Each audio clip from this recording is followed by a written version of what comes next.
Honneur à vous les gars, j'espère que vous allez bien et bienvenue sur Fumigène H, review de l'épisode 9 de Jujutsu Kaisen les frérots. Et même si je suis un petit peu en retard sur cette review, tout le monde a déjà sorti sa review, mais ça c'est pas ça le plus important, je fais cette review parce que j'ai plein de théories à partager avec vous et j'ai également besoin de vos lumières parce qu'il y a des choses peut-être que j'ai mal compris et ce qui est intéressant c'est que je sais qu'il y a des spécialistes Jujutsu Kaisen dans la communauté et en zone commentaire, généralement j'aime beaucoup vous lire parce que vous arrivez à, on va dire, expliquer de façon plus précise certains éléments qui ne sont peut-être pas très explicites dans l'animé, il faut le dire, il faut l'avouer. Voilà les frérots, mais bien évidemment, petit t-shirt Broken Horizon, à votre avis, c'est qui fait ça? Eh bien, c'est votre habit Fumi. N'hésitez pas à vous procurer les t-shirts Broken Horizon, également les t-shirts sur Kingdom, voilà. C'est la boutique officielle Fumigène H. Il y a déjà beaucoup de personnes qui se sont procurées mes créations, ça me fait super plaisir, ça me touche vraiment les frérots. Donc voilà, c'est du soutien à la chaîne, c'est du soutien à Fumi, donc voilà. Ça me fait plaisir en tout cas que vous soutenez mon travail, les frérots. Alors, bon, l'épisode 9 commence avec un foreshadowing, c'est-à-dire qu'on nous montre déjà la fin de l'épisode avec un Gojo qui est épuisé. Donc on se doute que tout ce qu'on verra du moins dans l'épisode, amènera à ce Gojo épuisé. Doute qu'il va se passer quelque chose d'incroyable pour que Satoru Gojo soit épuisé. L'épisode va donc se dérouler et au final on verra aujourd'hui pour la première fois, c'est donc historique dans l'univers de Jujutsu Kaisen, une des faiblesses de Gojo. Mais bon, d'une certaine façon, la première partie du combat le met quand même à l'honneur. Parce que on voit qu'il arrive à combattre les fléaux qui sont des fléaux de classe, vraiment c'est la plus grande classe, la classe S ou je sais plus quoi, et il arrive à les combattre à main nue. Donc c'est déjà assez impressionnant, il n'utilise même pas ses pouvoirs, des fois ça nous montre vraiment la force du personnage. Moi quand je regardais l'épisode, tu sens qu'il va se faire avoir, tu le sais, parce que de toute façon tu l'as vu au début de l'épisode, mais surtout je me disais, mais il est monstrueux. Il est monstrueux, ce personnage. C'est incroyable. C'est-à-dire que même l'auteur, tu sens que pour pouvoir le faire plier, il a eu du mal scénaristiquement. C'est-à-dire que même l'auteur a du mal à faire plier son propre personnage. Parce qu'il lui a donné tellement de pouvoir cheater, au final, que c'est un truc de ouf. Bref, il va littéralement s'amuser un petit peu avec les fléaux, il va les défoncer. Clairement, s'ils étaient venus juste comme ça pour le combattre, ils se seraient fait fumer. Et il va littéralement exploser l'autre là, Anami. Mais il va l'exploser en plus avec un sourire. Ça nous montre tout le niveau de Satoru Gojo. Quand j'ai vu ça, je me suis dit, mais c'est incroyable. D'ailleurs, félicitations à l'animation parce qu'on est repassé sur quelque chose de très qualitatif selon moi. Alors dans l'épisode 8, il y avait eu quelques débats sur la scène où Yuji mettait des patates comme ça. C'est vrai que c'était pas non plus extraordinaire. Ça restait correct, mais c'était pas extraordinaire. Mais là, franchement, en termes d'animation, on est vraiment repassé sur quelque chose de lourd. Donc le studio Mappa ne se fout pas de notre gueule, clairement et simplement. Mais d'une certaine façon, il y a un truc aussi qui m'a un petit peu interpellé dans ce combat, c'est que Gojo, quand il combat, alors les fléaux utilisent les humains. Ils utilisent les humains, ils les jettent, machin, nanani. Enfin bref, les humains, pour eux, c'est même pas de la chair à canon. C'est pire encore. Ils en ont vraiment strictement rien à foutre. Et j'ai eu un moment l'impression que Gojo, lui aussi, s'en foutait un peu. Parce qu'à un moment, tu as ce fléau qui va envoyer une boule de feu, qui dit « Satoru Gojo, non, ne tue pas un ami, regarde ce que je suis en train de faire. » Gojo ne regarde même pas. Gojo ne regarde même pas, tellement il est grisé par le fait d'être en train d'exploser un ami. Je me suis dit, waouh, mais c'est incroyable. Mais les véritables surprises n'apparaissent pas maintenant. On va apprendre au fur et à mesure. La lisière, la fameuse lisière du supplice, va servir à enfermer Satoru Gojo. Mais est-ce qu'elle enferme ses pouvoirs ou est-ce qu'elle enferme le personnage? Je pense qu'elle enferme directement Satoru Gojo. Donc Satoru Gojo, clairement, est enfermé maintenant. Okay, il ne peut plus bouger, à la fin en tout cas. Okay, donc la lisière du supplice doit maintenir Satoru Gojo, on va dire, immobile pendant 1 minute, ce qui est impossible. Mais pour un Satoru Gojo qui a des émotions envers Geto, c'est possible. Parce que ça reste son ami, son meilleur ami, peut-être même son seul ami dans cette histoire. Et il va réussir à finalement le maintenir immobile pendant un certain temps parce qu'il va rester choqué.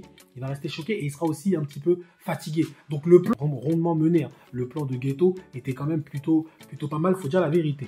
Mahito qui va altérer les êtres humains, il va les mettre dans un métro, et il va les lâcher. Alors là, franchement, ce moment-là était vraiment ignoble. Et le truc ultime, c'est que Gojo, c'était un peu téléphoné, effectivement, va utiliser ses pouvoirs, alors qu'il utilise son extension territoire, ça je n'avais pas vu venir, mais c'est qu'il allait buter tous les humains qui sont altérés. Mais je trouve qu'il y a une erreur de stratégie dans ce que fait Satoru Gojo. Pourquoi? Parce qu'en fait, le fait de tuer les humains altérés, certes, tu vas sauver une majorité des humains qui sont là, mais le problème, c'est que déjà, on a déjà vu dans le combat que les humains ne servent que de bouclier ou de machin, donc en fait, il vaut mieux te focaliser sur les fléaux plutôt que de sauver les humains qui sont de toute façon en danger. Même là, les humains qu'il a sauvés, de toute façon, sont encore en danger. Donc, je pense qu'au final, il aurait dû prendre la décision de cibler les fléaux, même s'il se cachait, machin et tout. Il aurait dû faire malheureusement, c'est triste de dire ça, mais il aurait dû, on va dire, faire du pragmatisme et se dire, bon, je vais cibler les fléaux. Quel que soit le moyen que j'utilise, je vais cibler les fléaux, je vais tuer ces fléaux. Comme ça, au moins, les humains qui resteront seront sauvés. Parce que là, le fait de tuer uniquement les humains altérés, mais en se faisant lui-même enfermer, mais il n'a pas sauvé les humains. Parce que les humains, maintenant, sont à la merci des fléaux.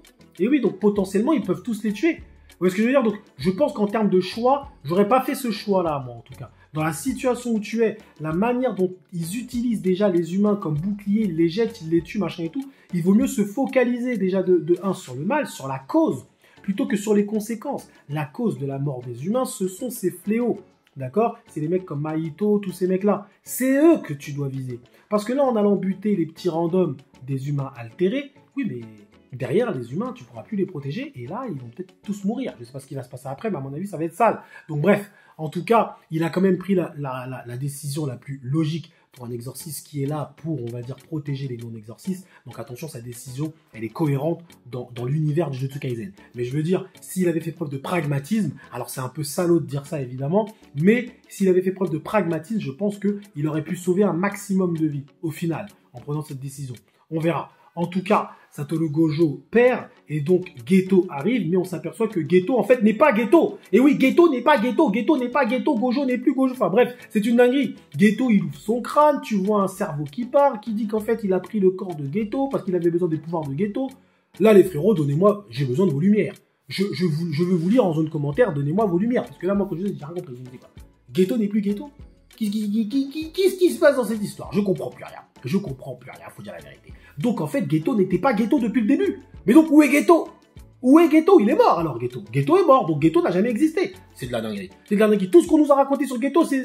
Oh les gars, il va falloir que vous puissiez m'éclairer cette histoire. Ensuite, on parle de Yuta. Yuta, il me semble que on l'avait vu dans Jujutsu Kaisen 0. Lui, il a un fléau en lui qui, en fait, c'est une fille qui était amoureuse de lui, etc. Donc, il est ultra puissant apparemment, mais ça reste insuffisant. Donc, si on utilise ce personnage-là, c'est qu'il va apparaître dans le Shibuya. Il va apparaître dans Shibuya, clairement et simplement. Je vais me remater Jujutsu Kaisen 0 parce qu'il y a plein d'informations qui passent dedans et je pense que je suis passé à côté. Je l'ai vu au cinéma, donc c'est peut-être aussi, il faut bien le revoir pour que je puisse bien maîtriser mon sujet. Mais je vais revoir Jujutsu Kaisen 0 parce que franchement, j'y ai été bien et je pense que ça va m'en apprendre pas mal. Donc, en tout cas, un épisode que je qualifierais de magnifique. Pour la première fois, les frérots, je donne un 9.